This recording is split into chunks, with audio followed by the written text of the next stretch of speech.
Ya Allah, Ya Allah, kalau yang saya ucapkan selama ini, kalau yang saya ucapkan selama ini, kalau yang saya tulis selama ini, kalau yang saya tulis selama ini ternyata fitnah, ternyata fitnah, ternyata bohong, ternyata bohong, ternyata tidak benar, ternyata tidak benar, maka hancurkan hidupku, ya maka Allah. hancurkan hidupku ya Allah. Assalamualaikum warahmatullahi wabarakatuh. Kembali berjumpa dengan saya di channel Hamsa Gantarang. Sahabat sebangsa dan setanah air di mana saja Anda berada, kali ini saya akan menginformasikan suatu peristiwa yang cukup menyita perhatian publik.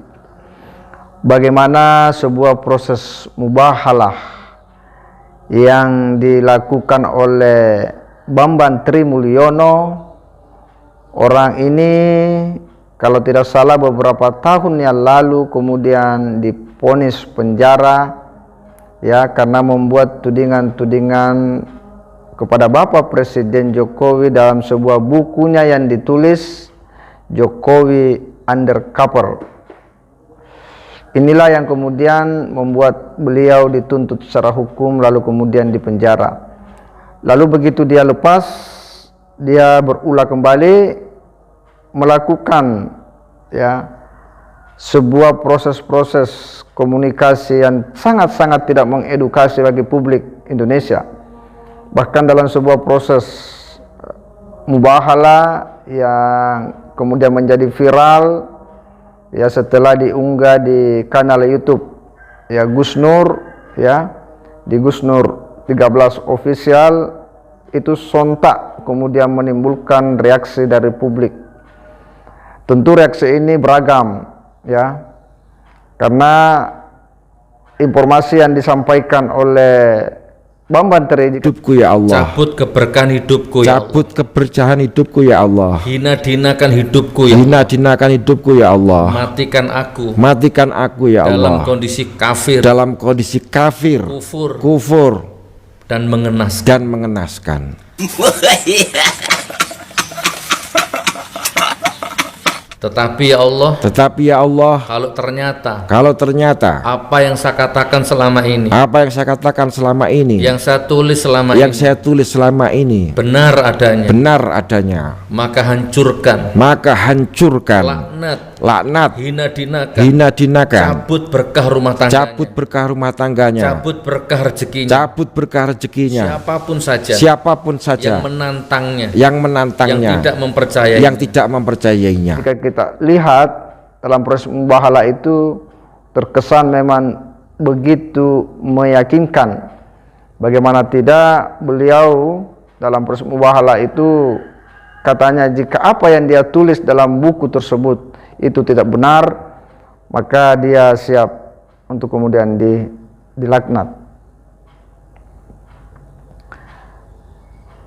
Tentu bahwa ini jika dipikir ya secara sekilas, memang tidak mungkin orang yang tidak memiliki bukti-bukti atau fakta-fakta kemudian mau membuat sebuah statement, pernyataan, narasi, apalagi ditulis dalam sebuah buku.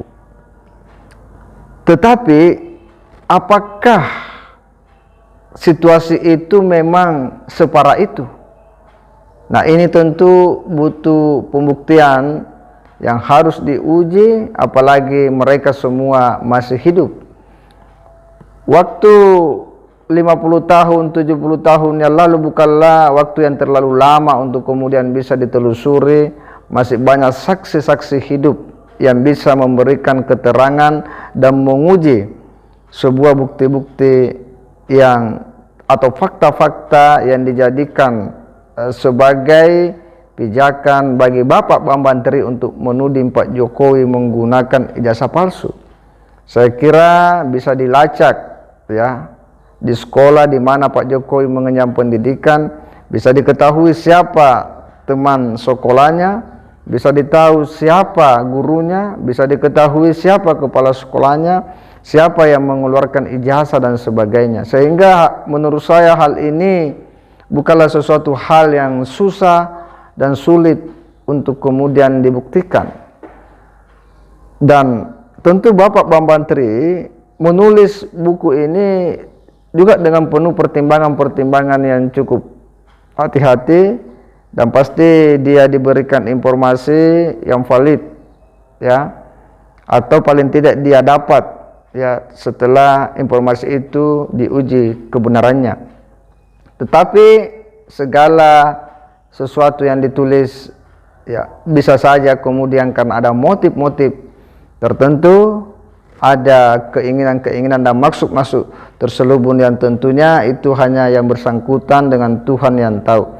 Kita hanya melihat apa yang muncul ke permukaan, apa yang nampak secara lahiriah, apa yang kita lihat, itulah yang bisa dinilai, ya, secara kasat mata. Dan bahwa apa yang ditulis oleh Bapak Bambantri, ya, beberapa tahun yang lalu, ya, itu sudah berproses di dunia pengadilan dan beliau kemudian dihukum penjara. Lalu kemudian dia keluar, dia kembali mengungkit masa lalu itu. Iya, jadi seolah-olah Bambantri ini tidak menerima kenyataan sebelumnya bahwa dia telah dipenjara karena merasa bahwa dia menulis buku yang kemudian itu adalah berisi fitnahan, tudingan dan sebagainya, sehingga dia kembali mau meyakinkan publik Indonesia dengan cara bermubahalah, ya. Dan mubahalah seperti yang kita saksikan itu, ya, nampak memang beliau begitu yakin dengan apa yang dia lakukan. Tetapi bagi saya bahwa apapun yang dilakukan oleh Bambantri ini menurut saya harus ditindak oleh kepolisian untuk melakukan langkah-langkah sesuai prosedur hukum, karena jelas bahwa yang dia lakukan ini adalah telah menyerang kepentingan, ya, seorang kepala negara. Ini adalah simbol negara, presiden adalah simbol negara, sehingga tidak boleh dan seenaknya orang membuat narasi-narasi atau statement-statement, tudingan-tudingan yang tidak bisa dibuktikan, ya, secara hukum. Kalaupun mereka memiliki bukti-bukti awal, oke, tetapi Anda harus membuktikan sampai di akhir, karena jelas ini akan membuat stigma buruk bagi seorang kepala negara, seorang presiden, seorang Jokowi di mata publik Indonesia jika informasi ini terus bergulir, dan ketika ada momen-momen tertentu akan kembali mencuat ke permukaan yang akan dimanfaatkan oleh kelompok-kelompok yang punya maksud-maksud dan kepentingan-kepentingan tertentu. Oleh karena itu, kita berharap bahwa aparat keamanan harus menyelidiki situasi ini dan jangan membiarkan berita-berita seperti ini dengan leluasa beredar di publik Indonesia, karena jelas ini sangat tidak mendidik, sangat tidak mengedukasi masyarakat, khususnya generasi kita di masa-masa yang akan datang. Saya kira demikian. Wassalamualaikum warahmatullahi wabarakatuh.